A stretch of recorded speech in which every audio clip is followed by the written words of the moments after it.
I'm going to call tonight's meeting to order. And we have roll call. Are we doing roll call first? Oh, Mayor Pro Tem Wall. Here. Mayor Matsumoto Wright. Here. Councilmember Murray. Present. Councilmember Ryan. Here. Councilmember Sonmore. Here. Councilmember Woodard. Here. That concludes roll call. I don't seem to have an updated agenda here.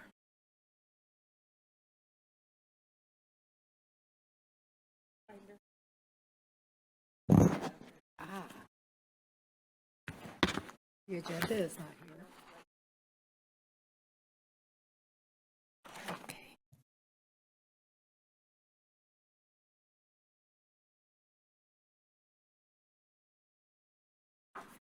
Okay, so I see that we have to do the flag salute first. I pledge allegiance To the to the flag flag of of the United States of America and to the republic for which it stands, one nation, under God, indivisible, liberty, and justice for all.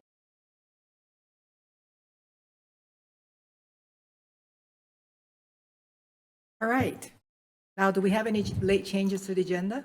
We do, Mayor. Thank you. The first candidate on your list tonight for the City Council Vacancy Appointment Interviews, Mr. Brian Malin, I believe it is, has withdrawn his application. So we will just move up to the next person on the list when we get to that agenda item. All right, thank you. So Mayor Pro Tem? Oh, there it is. Do we have any public comments? No one signed up, no one registered online, and there were no written comments. All right, thank you. Now, Mayor Pro Tem. Thank you, Madam Mayor. Move to approve the consent agenda, items A and B. Second. Okay, it's been moved and seconded. All in favor? Aye. All opposed? Motion carries.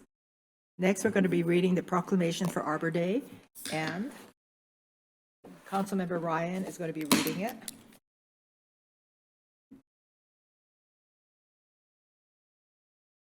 At the podium. Favorite place.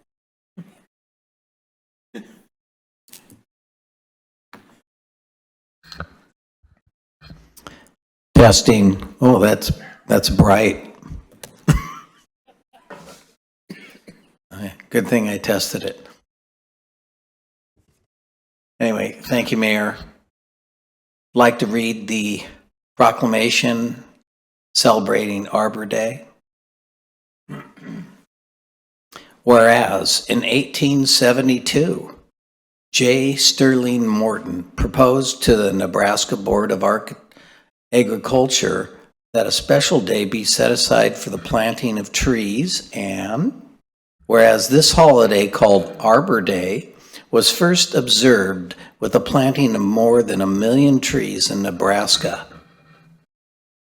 And whereas Arbor Day is now observed throughout the nation and the world.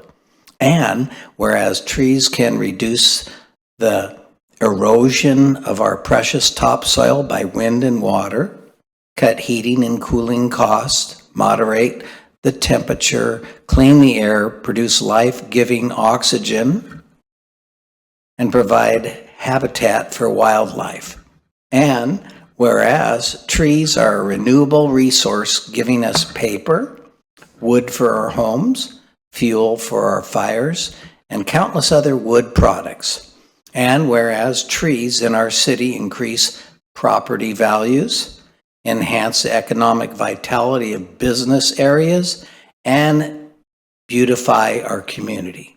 And whereas trees, wherever they are planted, are a source of joy and spiritual renewal. Now, therefore, the mayor, Kyoko Matsumoto Wright, on behalf of the Mountlake Terrace City Council, does hereby proclaim April 9th, 2025 as Arbor Day in the city of Mountlake Terrace and ask our residents to celebrate Arbor Day to support efforts to protect our trees and woodlands and to plant trees to gladden the heart and promote the well-being of this and future generations.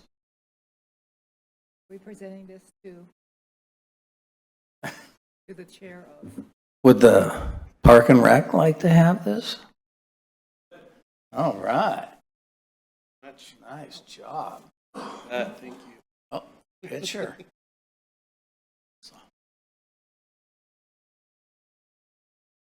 Oh, over here. No, even better. Backdrop.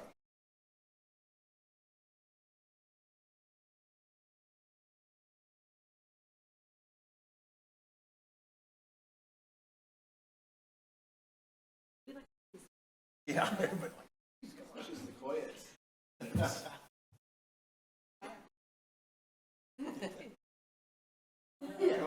Come on in.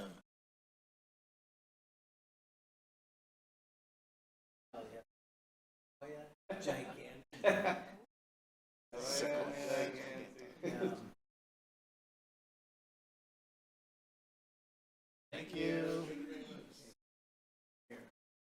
All right. Bye. Thank you. Good to see you. You too. Of course. Okay. Okay, I do have one for night. Thank you. Another round.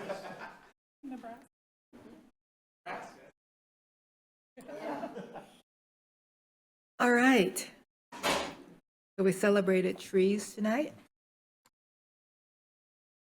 And next is, we're going to be interviewing more appointment interviews tonight. And the first one on our list tonight is, before I say it, I want to make sure she's here.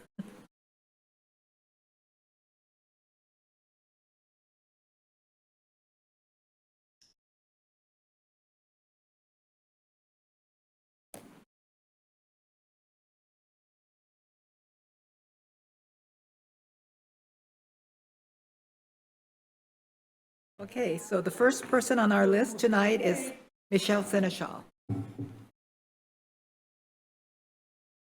You're going to be on YouTube.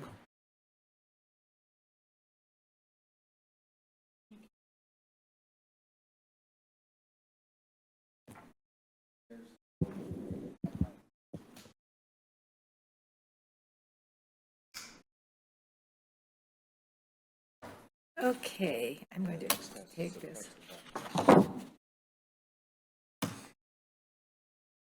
Hello, everybody. All right, so I'm going to just read this. Thank you for applying to serve on the City Council. We have received and reviewed your application, and you will have 20 minutes to respond to 6 prepared questions, so please manage your time accordingly. As soon as, if it looks like you're going to be going over, I will say 5 minutes, so you can see 5. All right, Councilmember Ryan, you may begin with the first question. Thank you, Mayor. Nice to see you, Michelle. The first question is, what do you see as the current needs for our city? Nice to see you too. I think the current needs of our city, I learned a great deal from attending CPAG. CPAG taught me that the greatest needs were affordable and diverse housing options.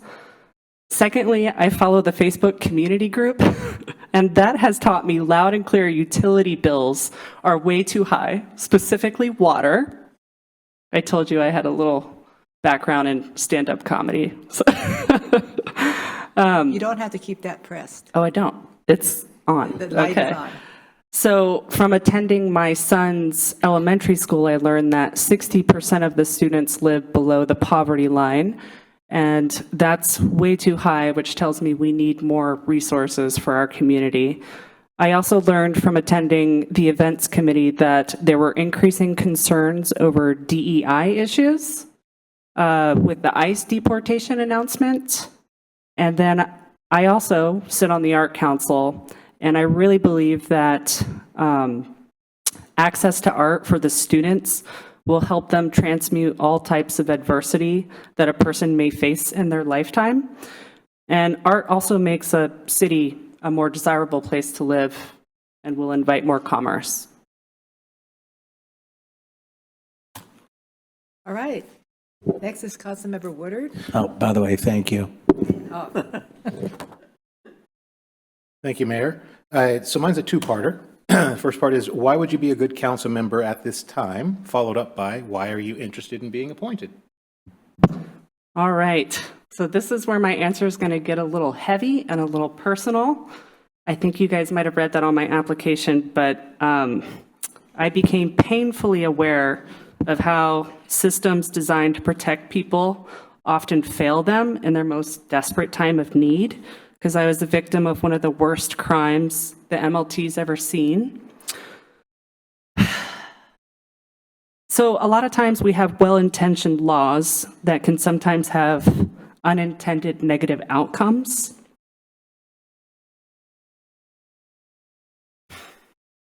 But I'm here in the long haul, and I'm channeling my grief in making MLT a better place.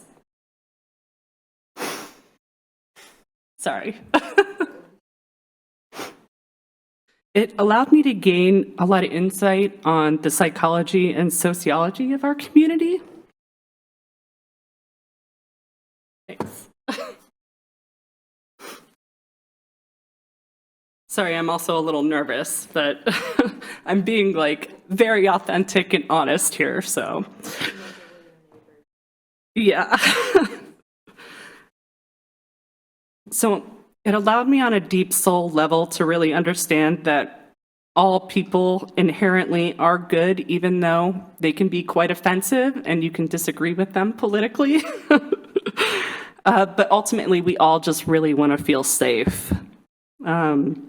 In speaking to my merit, I've received awards from the city for my CPAG participation, for volunteering with the Arts Commission, and I did purchase one of the homes in MLT that received an Evergreen Award. With my career background, I have 10 years as a nurse and 5 years as a broker, and I hang my license with a brokerage that holds a much higher standard for their brokers. Two professions that require a lot of continued learning, and I'm also a member of NAR, the National Association of Realtors, which holds higher standards to brokers. Ultimately, I think these career choices have made me a really good listener, a problem solver, and I'm able to get parties to reach agreements. In speaking to my community involvement, like I said, I've been channeling my grief, so this is kind of a long list, but I have helped the MLT Elementary become a part of the Edmonds Art Walk. I attend the Juried Art Show and help set that up every year. I created a new field trip for the elementary to attend the Juried Art Show on a field trip. Currently trying to help the high school kids collaborate with the DEI Commission to create a mural in town center. This year, I'll be in the parade with collaboration with the dance department from the rec center, and it's inclusive of disabled people. The float is going to sit on a wheelchair. I attend all the fundraisers I can in Mountlake Terrace, most recently the one being for the rec center to help pay for kids who can't afford to take programs there. I'm going to be teaching poi. I know Councilmember Sonmar, you were wondering my place in arts. It's mostly performing arts, so I'll be teaching poi at the New Hawaiian Festival. And then lastly, I shared a booth with Forrest to commemorate the light rail opening. So I think it's pretty evident through all of my work that I take great pride in where I live and want to continue to make a difference here. Thank you. So Councilmember Sonmore, you're next. Okay, it's a long one here, but you've seen it here. What are your thoughts on city government spending priorities? And A, how should you go about reducing costs when times are lean? And B, which city services do you consider a priority? So I know the biggest sources of funding come from property sales, utility license, and permits. And I looked at the 2025 projected budget, and it's going to be around 22 million. The city managers confirmed that the budget is balanced. And, you know, Rick, I once heard you talk about how we're actually doing quite good. If you look at the surrounding cities, they've got to do budget cuts. And after that conversation, I did take a look, and Edmonds had pretty significant budget cuts. So I think we're doing pretty good. I support the Main Street Revitalization Project. The state's mandating that we supply 63% population growth by 2044. And that project's going to allow for 6,600 new residents to be housed. So that's going to help us meet that goal. I'm pro revitalization, and then I also support the 1% property tax for the new recreation pavilion. I also would support collaboration with other cities to reduce that cost. My thoughts are that the city is actually doing a pretty good job maintaining fiscal health and investing in areas that are going to support long-term health. Right? Okay. You answer both those. What's that? Councilmember Murray. Thank you, Mayor, and thank you for being here tonight. So my question is, what role do you think local government should play in addressing diversity, equity, and inclusion? Okay, so you guys have an Asian female mayor with pink hair. So I think you guys are doing pretty great so far. I see the proclamations, and Steve, I saw you reading to kids for, what was it, Black History Month. I think the residents here actually do feel pretty seen and heard and supported. It's your job to make inclusive policies that promote, inclusive hiring, equal access to services, and you require community art to reflect diversity. We had that 1% for the arts go towards a massive public art piece that's going to be by the light rail, and it's called Rise Together. So I think we're doing a pretty good job at that as well. Thank you. Excuse me. Thank you. Mayor Pro Tem Wall. Thank you, Madam Mayor. Michelle, welcome. Thanks for joining us tonight. So we're growing a lot. As you pointed out, in 2044, we've got, we're going to almost double in size. How do we go about balancing housing, community, and economic development with quality of life and environmental resiliency? So it takes a very thoughtful approach. This is a very complex question. I think the first step, you guys did great, which was forming CPAG. And that had a very diverse group. We had community members, interested parties. We even had a youth advisory. And then we had the consultant planning team on board. And so that was a pretty well-rounded idea of, what was important to people and what needed to happen. We reviewed preliminary and draft materials. We collected diverse community perspectives. And then we made recommendations to the Planning Commission.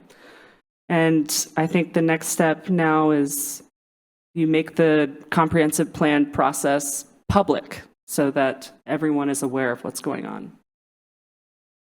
Yeah. All right.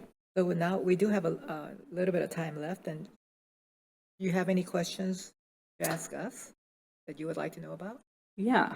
So in regards to collaboration, what opportunities exist for collaboration between city council, local businesses, organizations, and schools to strengthen the community together?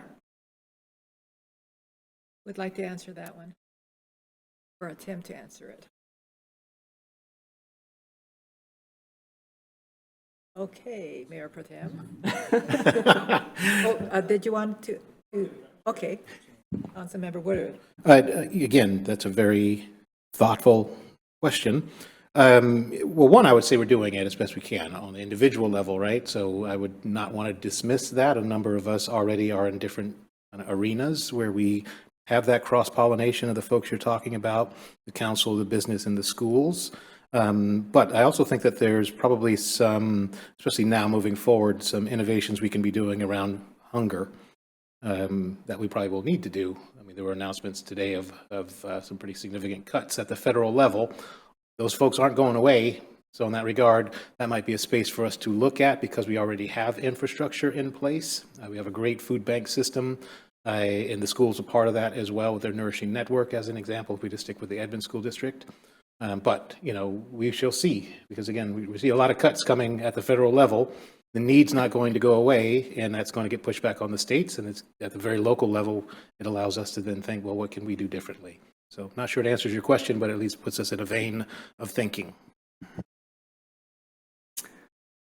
Anyone else before we go? Okay, Councilmember Ryan. Just quickly, that another way we help bring the community together is include our Chamber of Commerce into a lot of events with the city. And I think the Mayor Pro Tem wanted to add to it, but I don't know. Always happy to add to it. Thank you. Yeah, I think you know, the partnership we have with the chamber is critical, but growing. It's young, but I think there's a lot of opportunity there, and reaching out and working together with our business community, both in retention and outreach efforts, and expanding, helping current businesses expand, as well as outreach to the other potential investors to bring them into the community. I think that we learned a lot during COVID, and as Councilmember Woodard points out, we found ways to help our residents. And there's always going to be continued growing need that we need to address, and we need to find additional ways that we can, you know, using that as a base model. I think that there's also a lot of work through the county and working with a lot of the providers, service providers, and being able to tap into those. I think there's a lot of opportunities working in the South County region that we're exploring for how we can expand providing more services to the South County region. I'd love to go on and on, but there's, you know, I think there's a lot of things. We do have partnerships with schools, with the chamber and the business community, with you know, surrounding local governments, the county and regional level. We work real well together with a lot of different agencies and providers and businesses. Is there more we can do? Yes, and I'm always looking for, you know, innovative ways for us to be able to address the needs of our residents. So always looking for more great ideas. Awesome. Good answer. Yeah, I feel like the cross-pollination between all these parties is key to that. And I know you support people sticking around from other commissions after we give our report of what we're going to do for the year. And that was really valuable. In regards to handling community perception. Oh. You have 5 minutes. Okay. So in regards to handling community perception, Steve, I once witnessed a sweet lady at the library confront you, and she said, "Keep them honest, Steve, keep them honest." And, and I want to address all of you, and, you know, how do you handle situations where community members are projecting like a power and privilege dynamic onto you or onto a group perceived as affluent or any kind of adjacent similar word?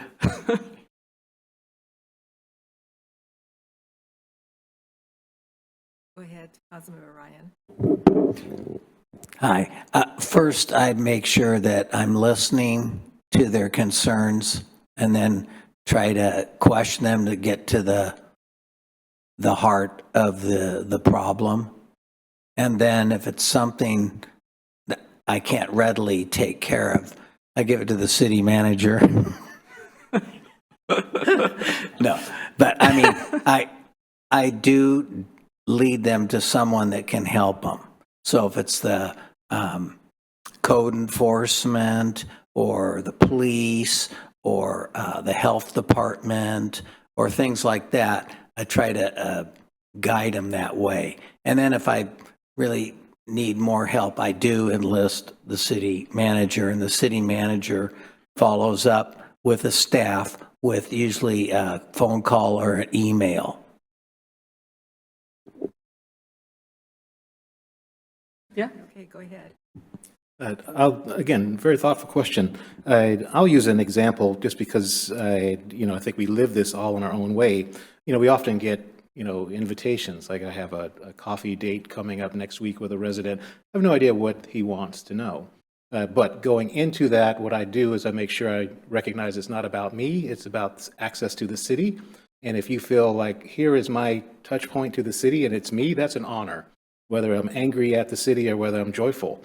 I do remember that. She was joyful, so I actually didn't read too much into it. It was a little like, okay, calm down. But I appreciated where she was going with that, and she needed to deliver that message to the city, recognizing you are the city, which I will say our colleagues across the table, I think we always recognize that when we're interacting as the city, and then it's us.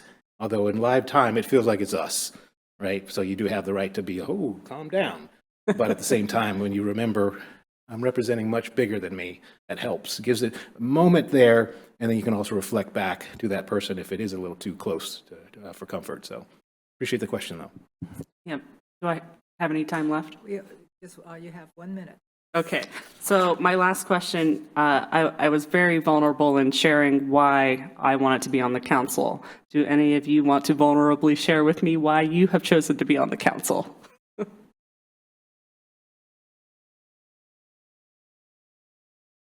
We're running out of time right now. In 1 minute? 30 seconds. Yeah, well, nothing vulnerable. I mean, I truly believe in helping be a part of creating a better place to live.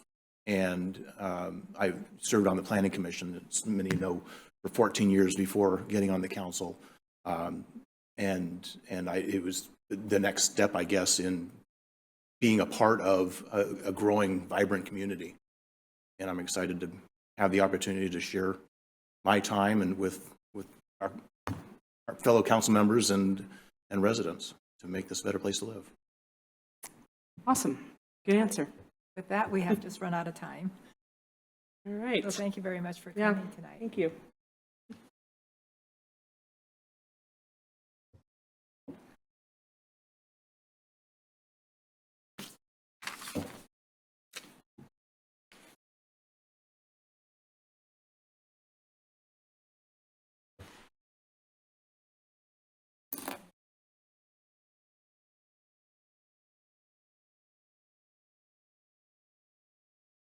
Okay, so next on our list is Philip Lewis.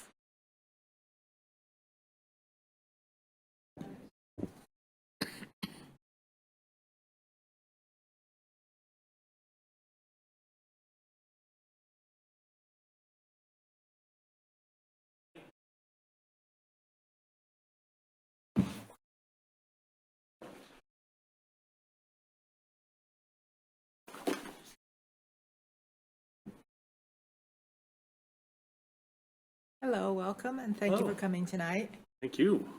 So, we want to thank you for applying to serve on the City Council, and we have received and reviewed your application.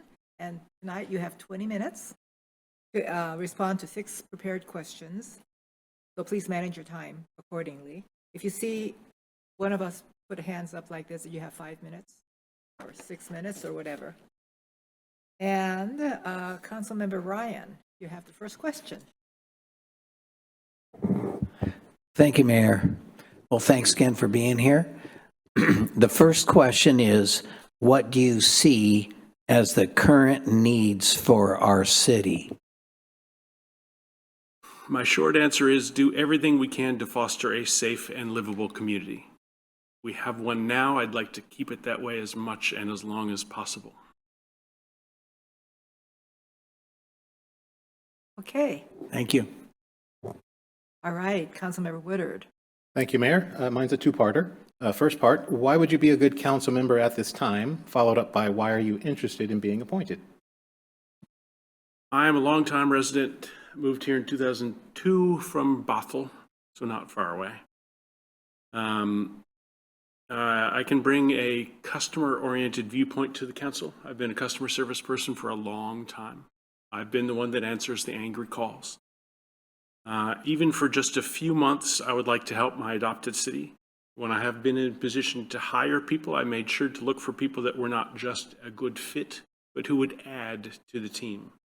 I believe I would be a good add. And I want to be part of it. I like everything that I see about Mountlake Terrace. I have a hard time imagining living anywhere else.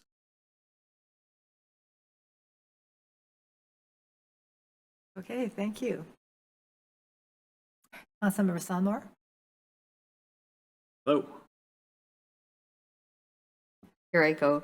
What are your thoughts on city government spending priorities? And A, how should we go about reducing costs when times are lean? And B, which city services do you consider a priority? First, do not skimp on the people and positions that watch the money. The accounting team, accounts receivable, payable, the budget team, etc., they are critical to understanding where every dollar goes. I have seen communities, cities who don't take that seriously and they suffer for it. And it's really sad. Otherwise, when you ask about saving money or reducing costs, you're just guessing. And city government doesn't need people guessing. Infrastructure and education should be the priorities of every city, of every community. Do what we can to streamline permitting and business paperwork so as to at least not make building and doing business here more difficult. Yeah. All right, thank you. Next question is with Councilmember Murray. Thank you, and thank you for being here tonight. So my question this evening is, what role do you think local government should play in addressing diversity, equity, and inclusion? Our city government and management should reflect the diversity of our community. It is a pretty diverse community. I worked with the Snohomish Health District for a while and got to see the numbers on the peoples in Snohomish County and the hundreds of different cultural and groups of different people, the 19 different languages that things had to be translated into, etc. And it's kind of amazing. But we should make sure that the opportunities that are available are communicated for everyone and that the city encourages a wide variety of applicants.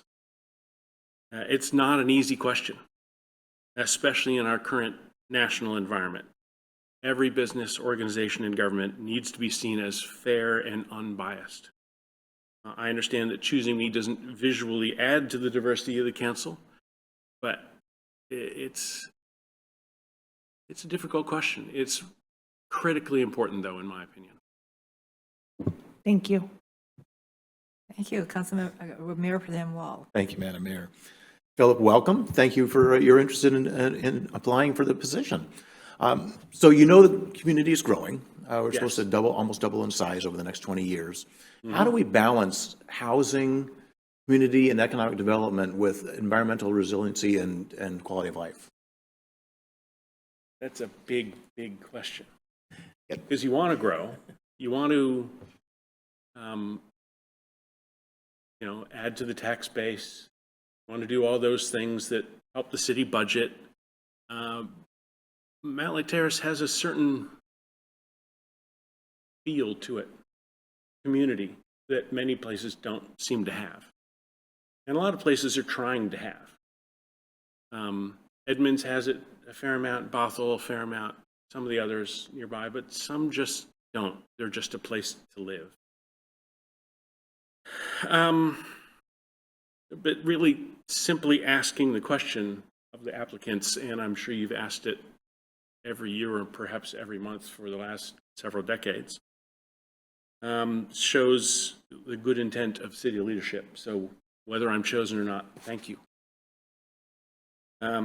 We need to do everything we can to maintain and encourage our community, small town vibe and way of life, in my opinion. The things from the parade we have every summer, the community events, the 4th of July down at the lake, those things that bring us all together and give a reason for us to say hello to our neighbors. We shouldn't, in my opinion, choose development simply because we can.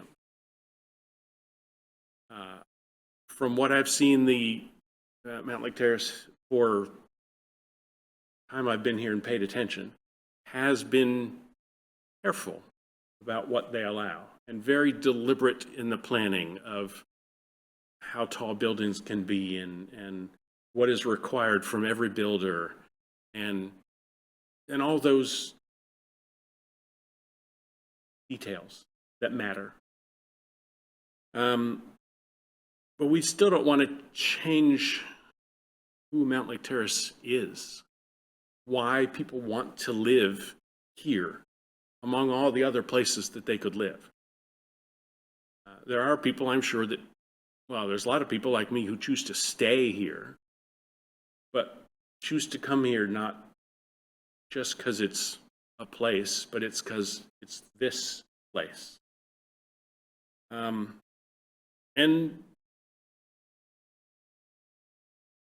I'm 100% certain you all have the numbers, but 63% growth is a lot of growth.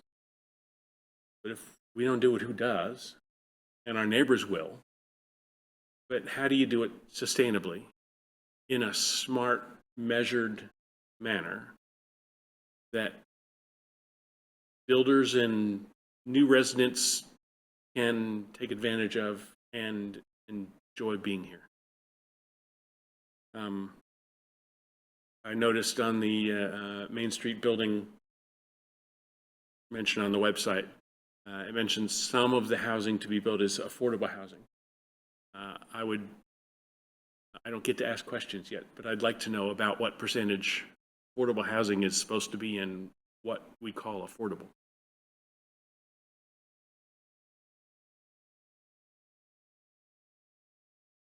Okay, so if you're done, it is a time for you to ask questions. Well, that's question number one. Approximately what it was, 6,500 new units, I think, are supposed to be affordable. What percentage? So, yeah, it's about 20% of additional housing growth or additional units within the city need to be affordable. Affordable is defined in a lot of different ways, but one of them is if you're spending more than 30% of your income on housing, then it's not affordable. And of course, in today's market, it is almost nothing is affordable. Yeah. But there's also different ranges. So there's 0 to 30%, 30 to 50% is considered more subsidized or additional assistance is necessary. Anything that is 80 to 120% is considered the middle range. And if you're 120% and above. Interestingly, we're also short of the 120% and above housing units because we've been an affordable community for a long time, but that's changed dramatically in the last 5 years. And so while most of our residents are used to being an affordable community, we didn't have that 120+% range, the higher end housing, but we're also short on the lower end housing. So we've got a lot, and the bigger concern obviously is the lower end housing because that's going to be subsidized. And how do we go about finding ways to help bring more affordable housing to our community. Right, because we're not Yarrow Point or Medina or the Edmonds Bowl, for that matter. Exactly. Richmond Beach. They're all fine places, but it's not really who Mountlake Terrace is. Yeah. All right. I'm curious, how have the city's visions and goals changed over the last year?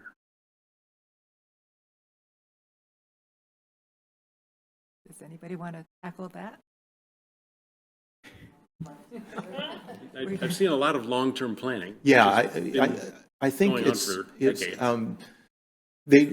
it really changed 2 years ago. I mean, we have done a lot of great planning over the last 20 years plus, but particularly the last 20 years, where we set out, 5 council goals. And, so going back in time, a decade or so, it was, Main Street, it was the City Hall and the Civic Campus.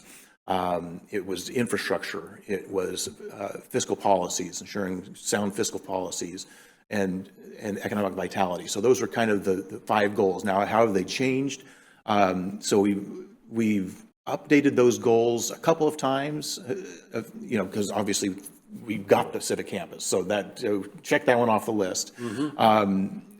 We're still working on Main Street, but so we've kind of, over the last several years, in 2018, 19, somebody's got to probably keep a time limit on me at this point, right? Because so the last 5 years we updated our goals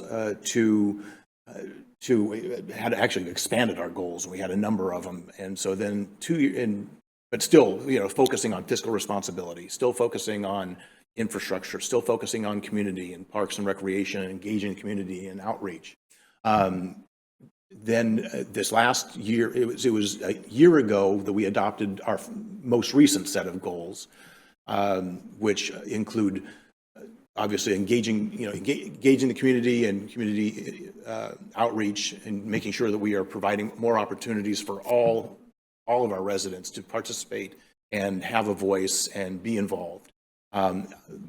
Another second goal is economic vitality, but really focusing on a vibrant community and a lot of different ways that we can create a vibrant community. Third is the environmental resiliency and making sure that we're sustaining the kind of place we want to live, as you point out. I mean, so whether it's the trees or our parks and open space, and ensuring that we are able to maintain while we're growing, which is a big part of the challenge, is making sure that we're also maintaining the great place that we live. Which one am I missing? Economic vitality, I got that right. You're hitting the high points. Yeah, responsible government, which focuses on fiscal responsibility and making sure that we're delivering the services to the community that we need to be, that's expected of us, and that they're in need of. So did I notice correctly that among the council members, the 6 of you here, 5 of you were at one time appointed? Or was that only 4 of you appointed and then you decided to stay? Yep. 5 are appointed. 4. That's one. Yeah, That 4 of us. says things about the council and the city management, that they were appointed and decided to stay. That's, you don't get a bigger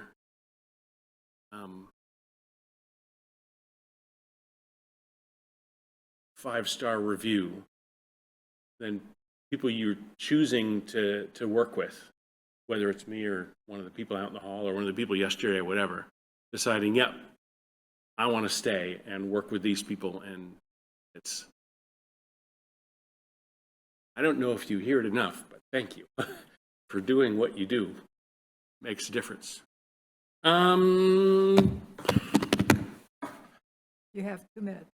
I have 2 minutes. I'm going to give you 2 minutes. Thank you very much. I appreciate your time as well. If either of you have any questions, are you, Jennifer, the one that emails back and forth? Hello, Jennifer. Wonderful. Thank you. Thank you.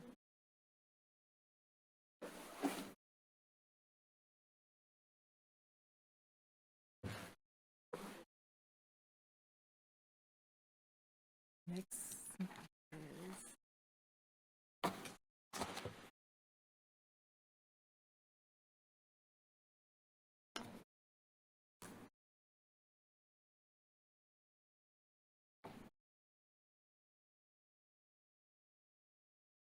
Let's do it.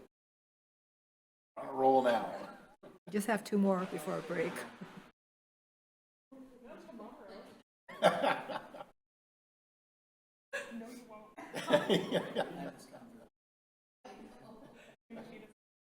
Yeah, right, let's try it out so we get another dinner.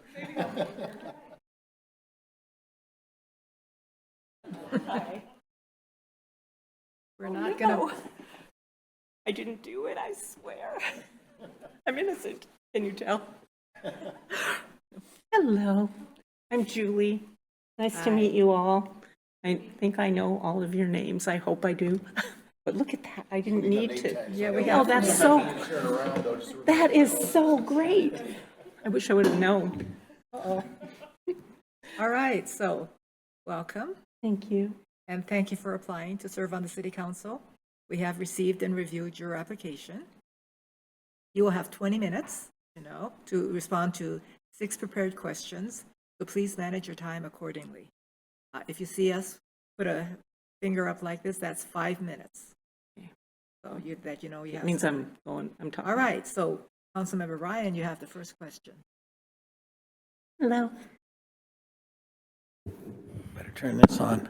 Thank you for being here. And the first question is, what do you see as the current needs for our city? Well, I would have said a couple months ago that the drug problem, because we got a drug house in our neighborhood, and it was pretty bad, and we called the police a bunch, and there was very little that they could do. But then a new officer came on board, Officer Ball. I think you probably all know him, and he came down and talked to all of us one day, and it's like almost curbed it completely, just the stuff he's done, and he was just the biggest sweetie. We loved him.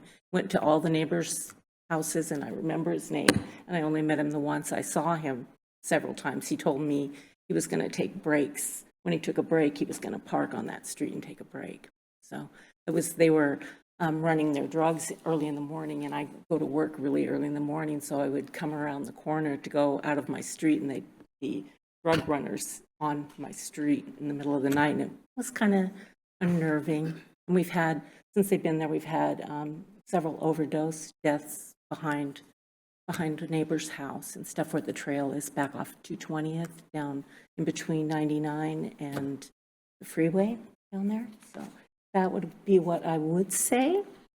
But after attending your little web meeting a couple Saturdays ago, I think it's maybe the budget, what I heard. And I don't know anything about it or what to do about it. I have, some ideas, but I'd have to learn so much before I could ever be anything to do with that or be, help with it. But I think that's seems like that maybe is a problem.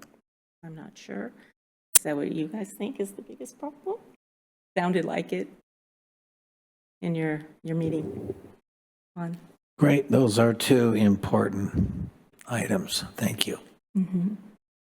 Okay, next is Councilmember Woodard. Thank you, Mayor. So mine's a 2-parter. First part is, why would you be a good council member at this time? Followed up by, why are you interested in being appointed? I have always been really interested in politics and have been involved in grassroots movements. I was a member of MAD when MAD came out 100 years ago, and I was a member of Mothers Demand Action.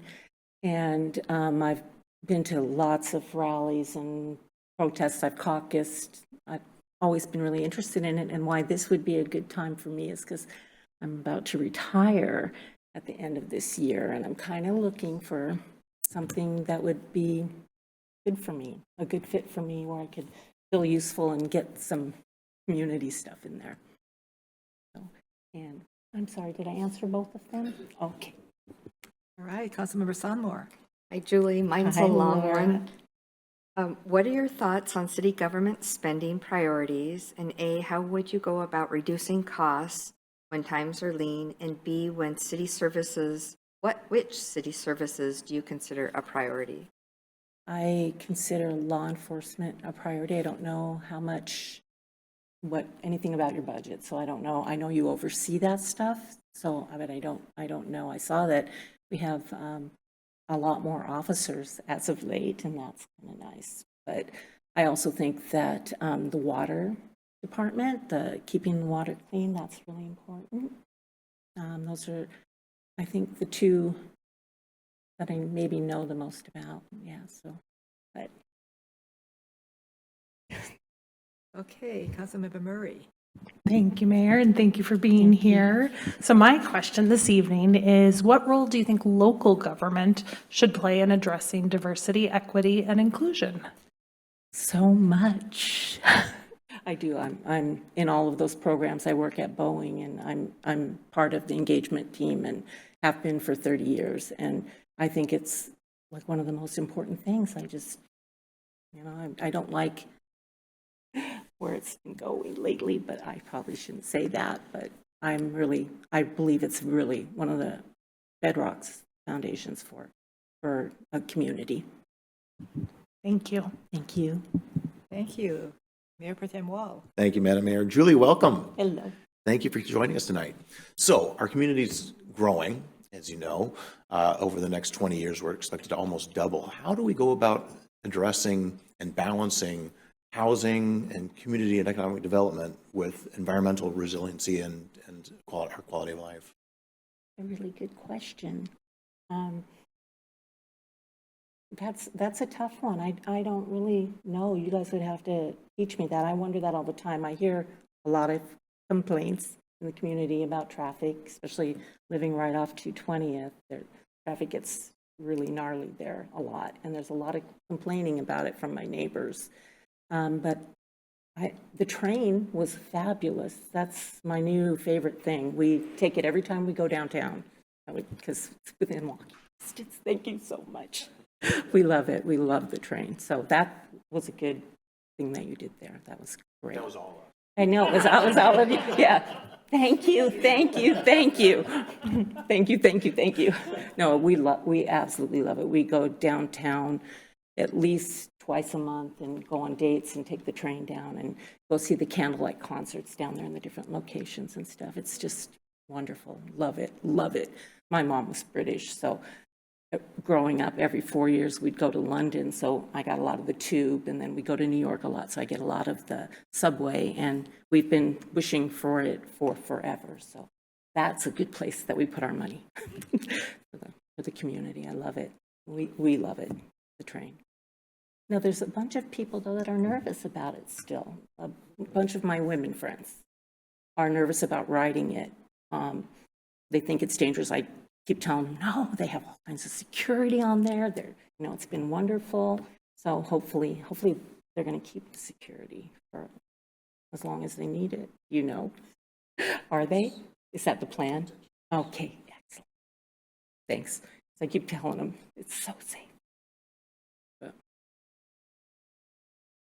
All right. thank you. So we have a few minutes left, a little over 10 minutes. And so do you have any questions that you would like to ask us? I do. So I know this is like an 8-month appointment till the end of the year, right? Till the end of this year. So if I got selected and I came on, am I going to get spooled up and trained, or are you guys going to be thinking, oh, she's going to be gone? If you want to continue, you're going to have to I'm a hands-on person. I really want to learn everything I can from you guys. Go ahead, Councilmember Murray. Thank you, Mayor. I'll comment as the most recent addition. I think we've had a lot of conversations, I think as we've added new council members the last several years, about how to try to improve that process to ensure that whoever comes onto the council has the knowledge and the tools they need to come in and be successful. So I would say both I personally, as well as I think everybody on this council and city staff, is very committed to trying to ensure that we help the person coming into this role, step into it in their full capability and help them to be successful. We absolutely want to see that. And so, yes, you would, whoever comes into this role I think will have a great support team behind them to help them. Well, thank you. Of course. I'm not shy to ask for help, or if I don't understand something, I'm find out who knows the most. So thank you. That's good to know. Does anyone else have anything to add to that, or should we go? Okay. Do you have any other questions that you would like to ask us? No, I'm too nervous. I'm sorry. It's been 30 years since I've been to an interview of any kind. Yeah. Yes. Oh, yeah. Yes. So it's like, oh, you can probably see my face is very red, get very hot. Yeah, it's been a long time, but thank you for being so sweet. All right. And either way, I will see you all again. Oh, I'll be please coming do. to your meetings to harass you. No, I'm kidding. I'm kidding. We love to have audiences. Oh, yeah. Okay, thank you. Is that? Yeah. I know. I attended. audience when you're talking. I attended your online a couple weekends ago. Yeah. It was very entertaining. I think I was the last one still on. It was like, hey, I could work with this. No. Okay. Thank you. I think Jennifer is right there. Thank you. Thank you.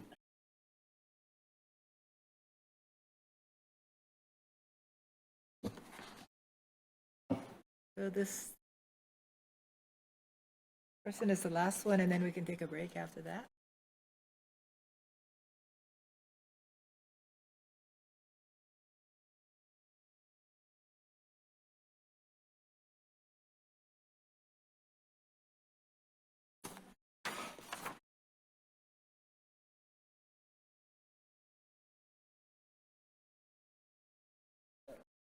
Hello. Council members?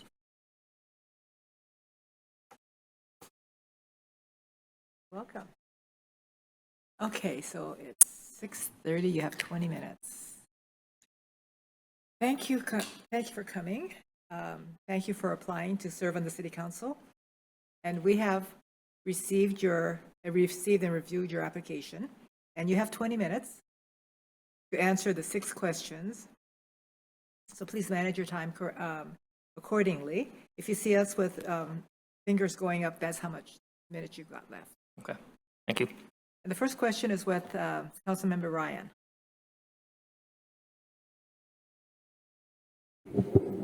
Thank you, Mayor, and welcome. Glad to see you. The first question is, what do you see as the current needs for our city? Okay, is this close enough? Can everybody hear me? Okay. Yes. Okay.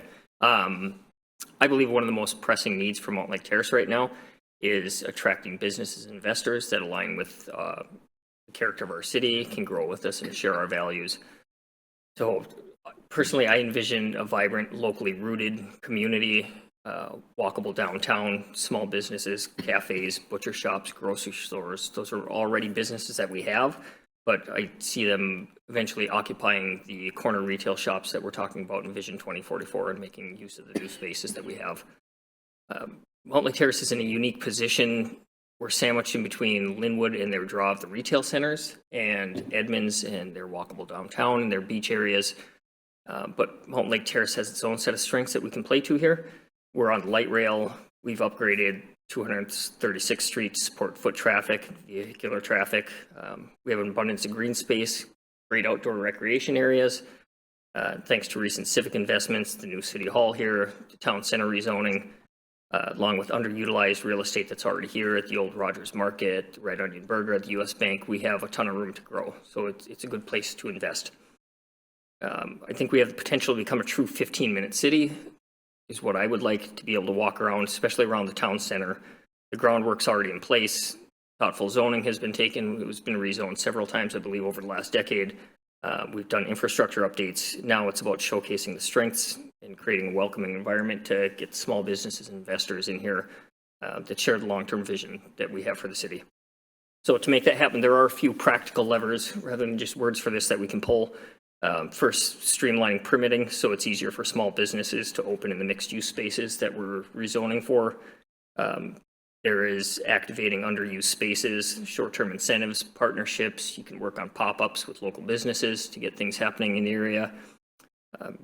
Tailoring our story, marketing, making sure that people understand we have light rail access, community-centered zoning, civic investment. Those are real assets that community-minded businesses can care about and latch onto. Finally, investing in walkability and placemaking. We've already done a really good job of that. So people actually want to spend time in the town center and downtown area and have a place to go. That's how you create a place where a small business can thrive, and that's what I would like to see for the city. Great, thank you. Thank you. Councilmember Woodard. Thank you, Mayor. Mine's a two-part. First part is, why would you be a good council member at this time? Followed up by, why are you interested in being appointed? Okay, thank you for the question. I believe I'd be a strong addition to the city council because of the perspective I bring as a software engineering leader. I'm used to working with diverse teams, building consensus, solving complex problems, making data-informed decisions. Those are skills that directly, I think, work with the city government in being able to make data-informed decisions. I'm used to balancing the need of innovation and growth with the reality of very limited budgets, evaluating trade-offs, and knowing when to pivot if something isn't working, pull the parachute, so to speak, from a software standpoint. I've always been a leader. I lead with empathy and remember that behind every decision that we end up making, there are real people and real consequences to things. So I don't believe leadership is about being in charge. It's about helping those that work for you thrive. And I think that that's a mindset I use at work in my professional life and that I would bring to the council as well. As far as why I would be interested in being appointed, I've been living in Mountlake Terrace for over a decade. Now, as the father of a 4-year-old, I'm more and more interested in what kind of community I want to see her grow up in. I plan to be here for a long time. I'm not just invested in the future of the city, like I will be living it over the next at least 18 years until my daughter is done with school. We've already been to the Terrace Park Elementary. I'm very interested in the community, and I think that personal connection helps me have the passion and accountability to my neighbors to do a good job leading. Okay, Councilmember Sonmore. Hi, Daniel. Hello. My glasses on here. What are your thoughts on city government spending priorities? And A, how should we go about reducing costs when times are lean? And B, which city services do you consider a priority? Thank you for the question. So looking through the 2025-2026 budget, I agree with the spending priorities that are there, especially when it comes to public safety, the infrastructure, and land use planning. Those, to me, are foundational services. People need to feel safe, have reliable access to clean water and sewer systems, and they need to know that the city is working in their best interest through land use planning and strong infrastructure. Building permitting and inspections are also key safety pieces going forward. More development is coming into the area. We're going to have new buildings. There's also a lot of remodeling of older homes in the area, and I feel like the safety of the new residents is extremely important. It's a priority. Lastly, parks, youth programs, and recreation were listed as a priority in the budget, and I don't think those are just nice to haves. They're kind of non-negotiables for a thriving community, and to make sure that people that are raising their families here feel connected to the community. I do understand that libraries and public schools are not directly funded by the city of Mountlake Terrace, but I wanted to call out here that I think that education and access to information should be acknowledged as foundation to any community.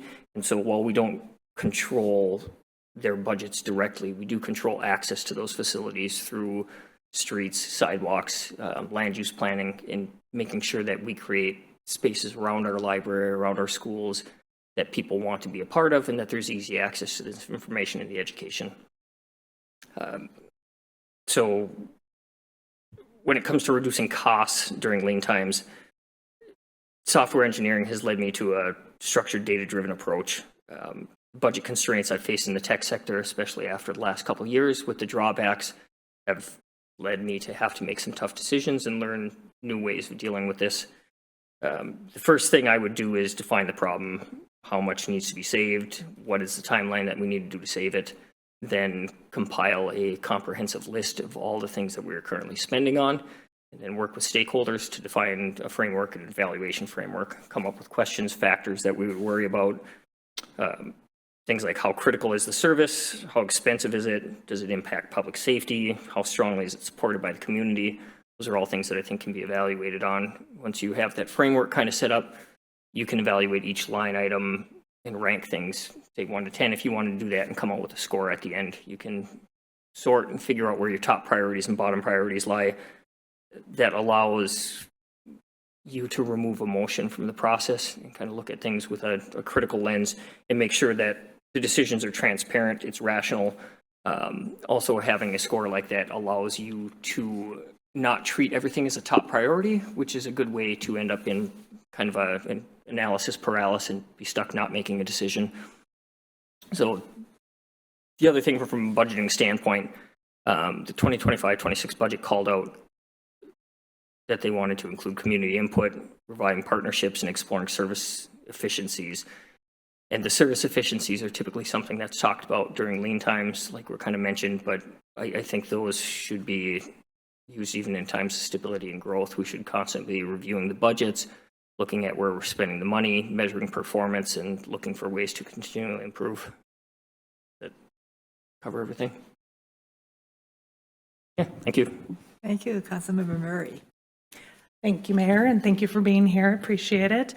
So my question this evening is, what role do you think local government should play in addressing diversity, equity, and inclusion? Well, thank you for the question. For me, from an ordinance and a regulatory standpoint, I think local government should play a very measured role in how we treat diversity, equity, inclusion. Codifying it in my mind at the local level can sometimes create confusion and overlap with existing county, state, federal protections and programs. So that's from the regulatory standpoint. But that being said, I believe local government has a significant and powerful role to play from a practical community-centered perspective when it comes to diversity, equity, and inclusion. So where local action matters the most is in how we show up. It's what we celebrate, who we highlight, how we create a sense of belonging. Mountlake Terrace does celebrate Juneteenth. We recently moved to recognize Nowruz. Those are great examples of how we can honor diversity within our community in ways that are authentic and meaningful. So these actions, they may not be written into code, but they are important. The fact that they're part of the culture of the city is just as important as being in the code. So to me, diversity, equity, and inclusion it's continual progress and about continuing to push forward. So the city's already shown it cares, it's committed to building an inclusive community. What I would love to see is take a step further by, for example, bringing a wider range of musical and cultural influences to the Tour de Terrace, which was recently revived by the city, adding things to the parade. I would also encourage additional celebrations around holidays like Diwali and the Lunar New Year. We have the tree lighting in the public spaces. I would like to see additional holidays around that. These types of efforts, they help people feel seen and welcome. And when people see their cultures represented and reflected in community events, they feel a sense of belonging. And I think building that sense of belonging is really the type of city we want to build. Thank you. Thank you. Thank you very much. Mayor Pro Tem Wall. Thank you, Madam Mayor. Daniel, welcome. Thank you for your interest in the city and joining us tonight. So you know we're growing exponentially over the next 20 years. How do we go about balancing housing, community, and economic development with environmental resiliency and our quality of life? Excuse me. Thank you for the question, Mayor Pro Tem. Mountlake Terrace is at a very interesting spot in its history. right now. In my neighborhood alone, there are some of the residents next to me, my neighbors, that have been in the same house for 40, 50, 60 years. And I think being somewhere for that long term leads to a real connection and a deep sense of belonging and stability.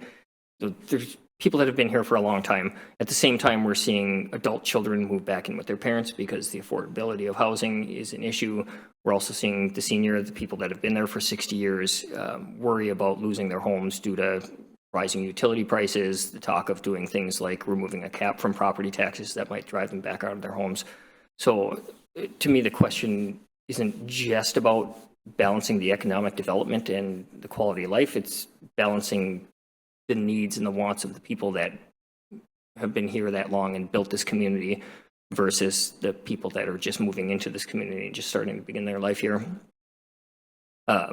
The key steps towards and forward is honest, inclusive conversations about our goals. What kind of city do we want to become? What is it going to take to get there? And what do we need to protect or trade off on our way to get there? And just having a conversation about which of those things is important. From a practical standpoint, there are real things we can do. We can encourage mixed use zoning, especially in the town center area as we continue to grow. That allows us to have a lot of the businesses in the area grow, have a dense population, but that doesn't affect the character and charm of the people and the residents that are right next door to it that have been here for a really long time. We can explore targeted property tax relief for long-term or senior residents so they're not pushed out of the community that they've helped build over the last 60 years.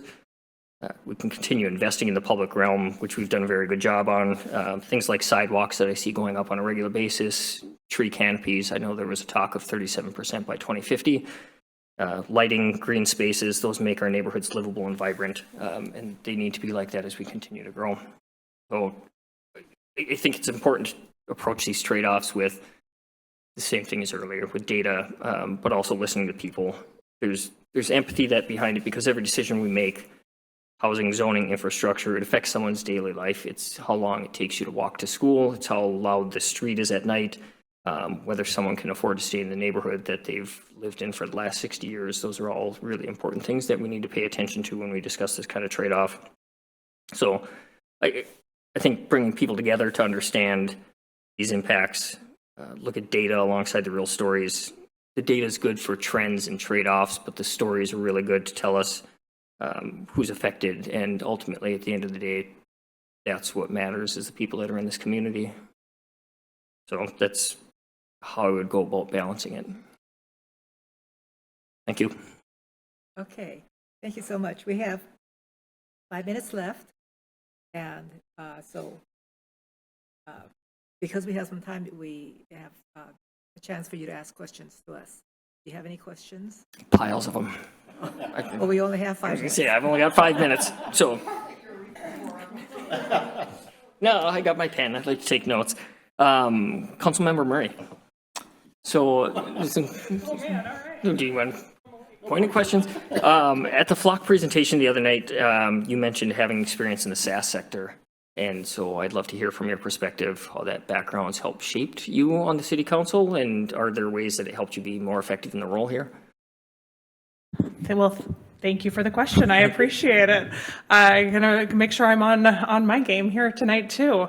I think, anytime. So, I worked at organizations that tended to be earlier in their growth as they went through really fast growth cycles. So I guess I have not actually thought about it in terms of kind of how that relates to my role here.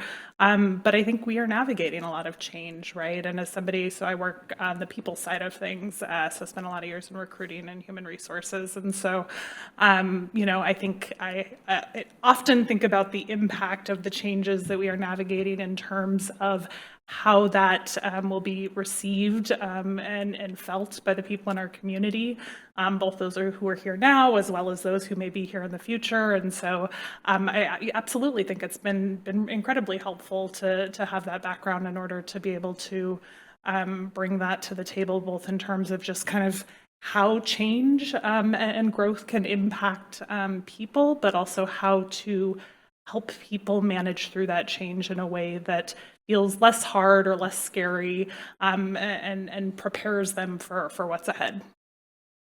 Okay, thank you. I noticed the line of questioning, and that's what I was kind of curious from a SAS perspective, where you had gone through on the flock. Okay, thank you for the answer. You have 3 minutes. Okay, I'll get through one more. Councilmember Somore, you are the longest tenured council member and somebody that grew up in Mountlake Terrace, so I would imagine you have strong ties to the community. So my question is, what's something the residents of Mountlake Terrace are asking for, either explicitly or between the lines, that the council should be paying attention to? Sorry, can you say in between the lines? No, is it whether people in the community, having been here for a long time building deep ties, what are people in the community asking for, either explicitly asking the council for that we need to pay attention to, or that there's a feeling out there in the community that this is what needs to happen? Definitely the safety of it all. DEI is another thing, and being careful with our growth, I think, are the biggest things that we should be considering, along with the budget, along with the water, along with the streets. I mean, it's really hard because, like you had mentioned, if your neighbor's been here 40, 50 years, they have different needs of maybe a new neighbor coming in. So I think that's one of the things that's constantly changing is it depends on who asks. But the number one thing for me is safety. You know, I want our citizens to feel very safe in our community. But the other thing is being financially responsible with the money that they pay, right? So we have to be very careful with how we use that money. So I could give you a whole bunch of answers, but those would be my top. And I don't want to waste all your time too if you have another question for us. But thank you for asking. Okay, thank you. I will never get through the rest of the questions, and I'm the last person, so I will let you go. But thank you. I appreciate your time tonight. Thank you so much.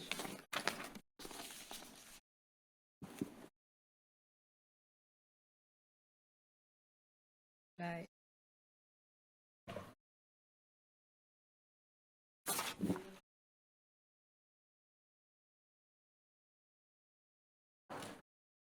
Okay, now we're going to go into executive session, but we want to take a break before we do? Yes. So what time shall we start the executive session, and for how long should it be? Yeah, so we will go into an executive session under RCW, trying to read my handwriting, sorry, 42-30-110-1H. And we'll take a break first. It looks like it's 11 to 7 right now, so why don't we start the executive session right at 7 o'clock? And then it'll run for 30 minutes initially, and we can extend it if we need to. Okay. Recording stopped. We'll meet in the back at 7 o'clock. We can take this in.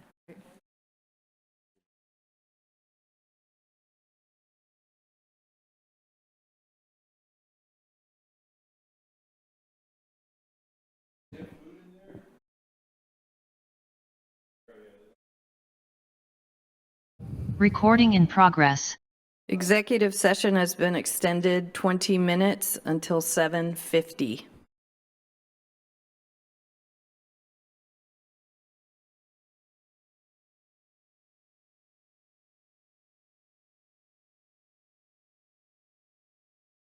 Okay, we're back in session.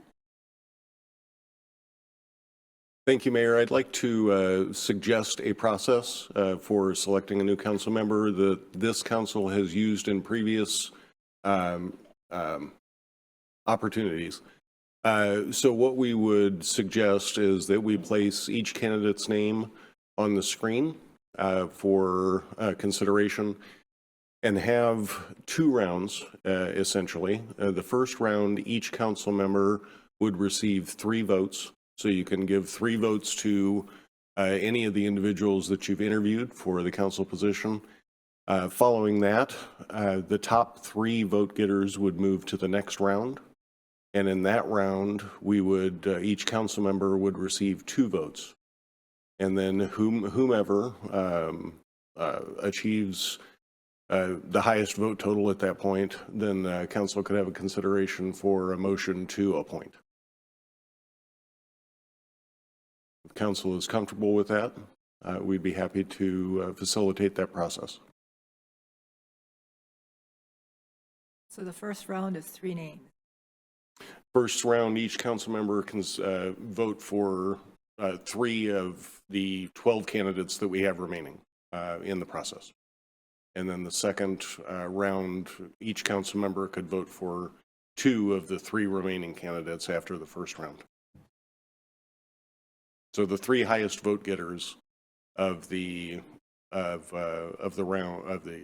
first round would move to the second, and so on until we select a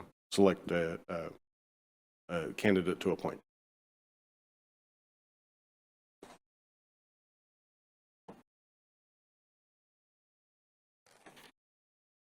Okay, do we start with at one end, or? Yeah, is council comfortable with that approach? Is everybody everyone comfortable with that?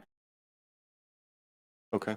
So what we'll do is we'll put that onto the screen here, and then City Clerk Jennifer Joki will read the names, well, as soon as we get it sized right so you can see the names.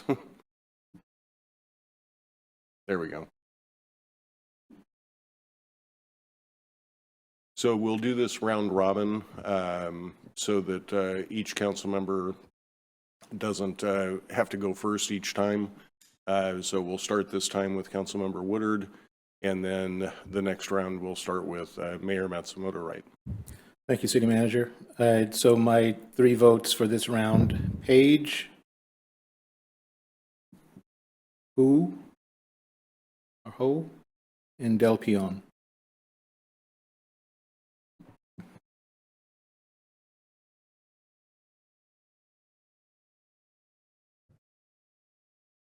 Thank you. Mayor Pro Tem Wall.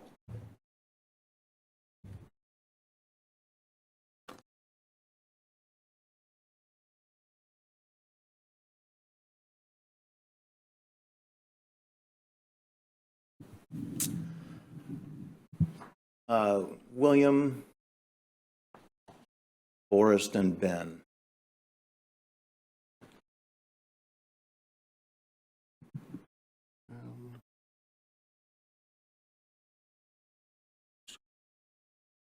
Thank you. And Councilmember Sonmore. This is extremely hard because all the candidates were wonderful, and so I hope they understand what we're doing here. Is I would go for, we're going top down, number 5, row 5, Michelle. I'll do Ben, and then Chad Watson.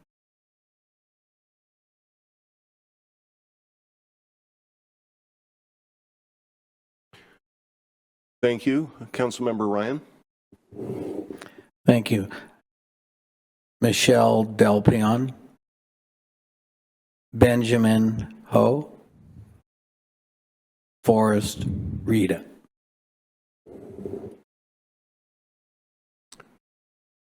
Thank you. Councilmember Murray. Thank you. I would select William Page, Ben Ho, and Daniel Luoma.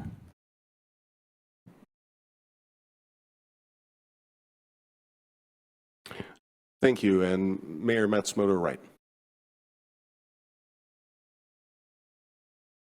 Oh, God. So William Page.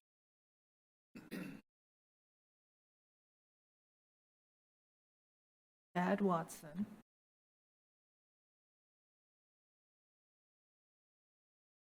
Now,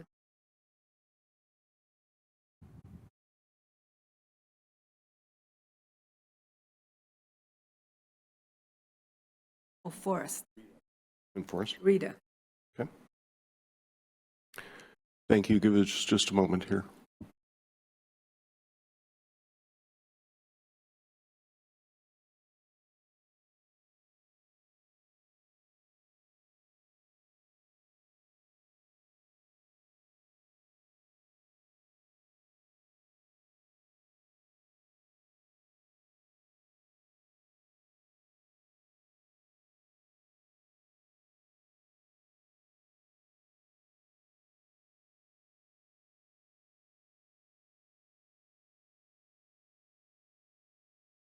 Okay, so we have Benjamin Ho as with 5 votes and William Page Jr. with 4. And then we have 2 candidates tied with 3 votes. First would be Forrest Rita, and the second would be Michelle Delpion.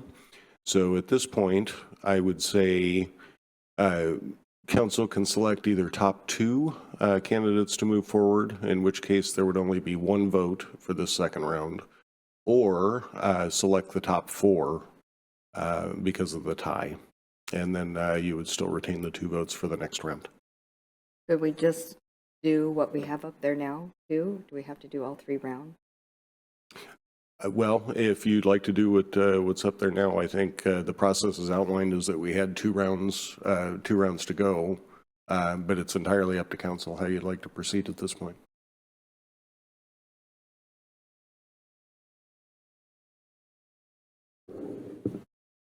Yeah, and yeah, there should be a motion to vote, whichever process you choose.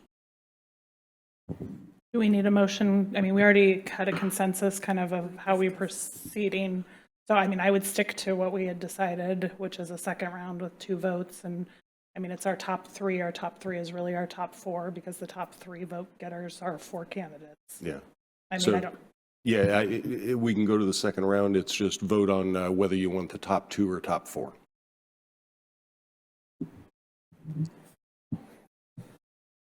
Do we, go ahead.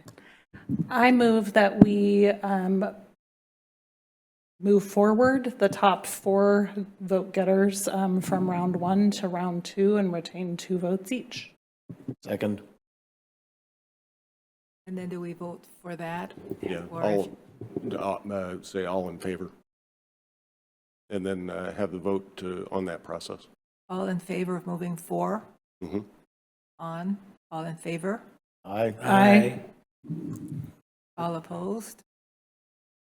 No. Okay, so we'll move to the second round with 4 with a vote of 5-1.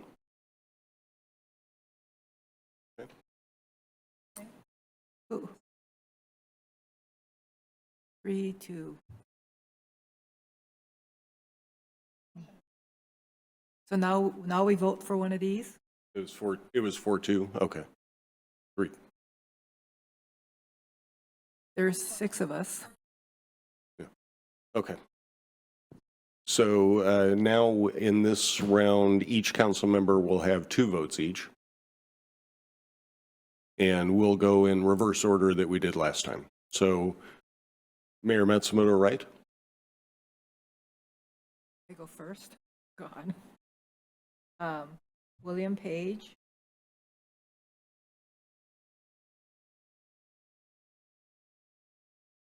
Oh, the other person didn't make it.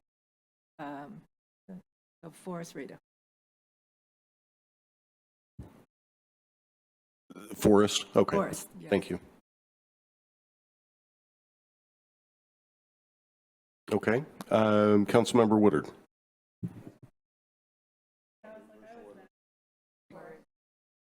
You put it in the wrong spot.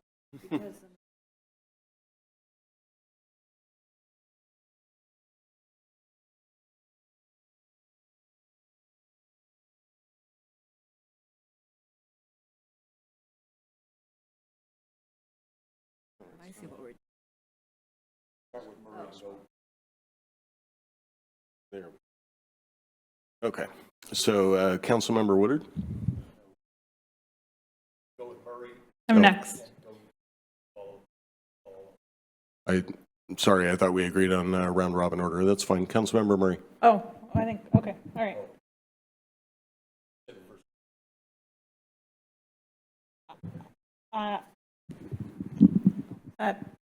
That's okay. Ben Ho and William Page.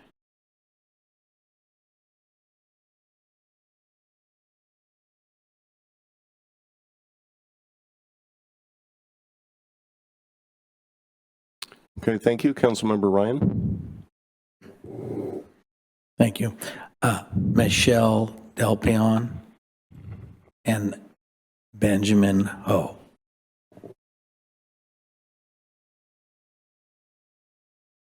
Okay, Councilmember Sonmore? Ben and Forrest.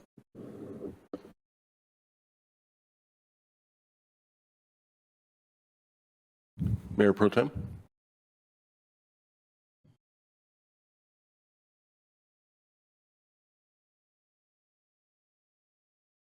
Okay.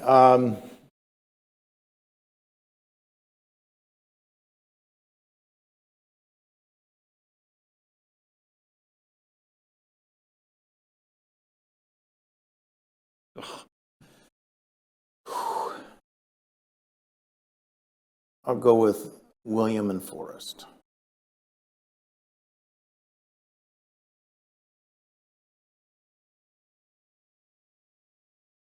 Okay, and Councilmember Woodard?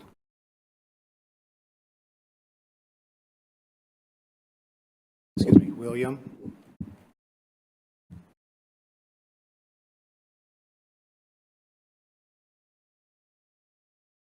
And Forrest.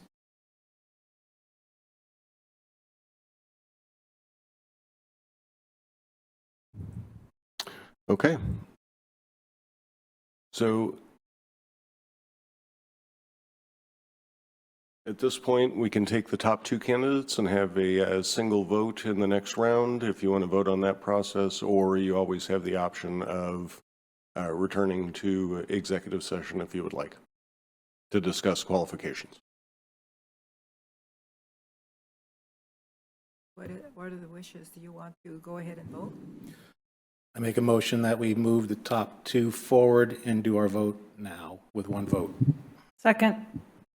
So it's been moved and seconded. All in favor? Aye. Aye. All opposed? Okay, we're going to vote on the top two.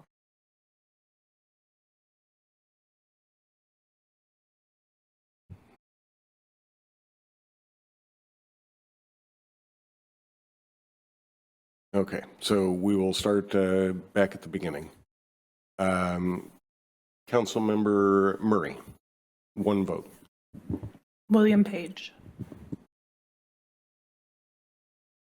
Councilmember Ryan?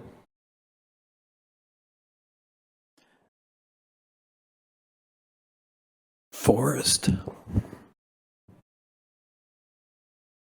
Councilmember Sonmore? Forrest. Mayor Pro Tem?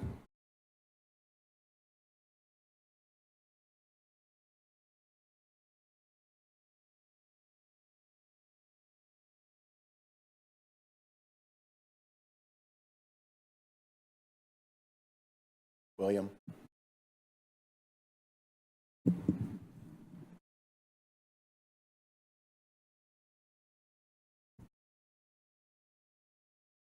William.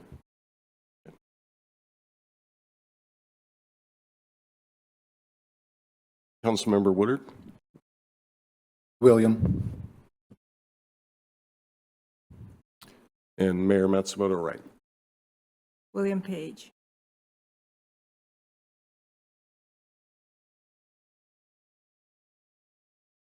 Okay. You are, at this point, free to make a motion to appoint as you would like. Sorry. Madam Mayor? Go ahead, Mayor Pro Tem. Thank you, Madam Mayor. I move to appoint William Page Jr. to the vacant council position 3. Second. Do we vote? All right, all in favor? Aye. Aye. All opposed? We have a new council member. Mayor Pro Tem Wall. Thank you, Madam Mayor. I first want to welcome William to the council. I'm very excited to be working with him. He's clearly shown a passion for our community, been very, very involved in a number of different ways, and has proven his desire to benefit and improve our community. But I also want to clearly communicate to all the others involved that put their names forward for consideration what great choices we had and how difficult this process was for all of us in making a choice. You know, we all had a very big challenge in filling this and considering who all was involved.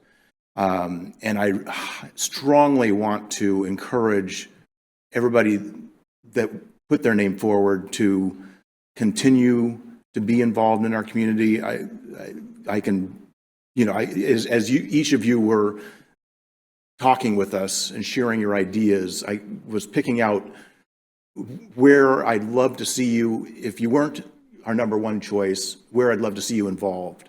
And there are so many different opportunities on boards and commissions and task forces that we've got coming up that I really want to encourage those that that put their names forward to put their names forward again in a number of different roles. I just loved the passion and ideas that each of you had, and want to find a place for you here in our community in the boards and commissions in the future. So look forward to seeing you all and working together to build a better community. Does anyone else want to say anything? Okay. Thank you, Mayor. We will hold the swearing in for newest Councilmember Page Jr. at the next meeting on April 10th. That's coming fast. All right, thank you very much. Are we ready to adjourn? We are now adjourned.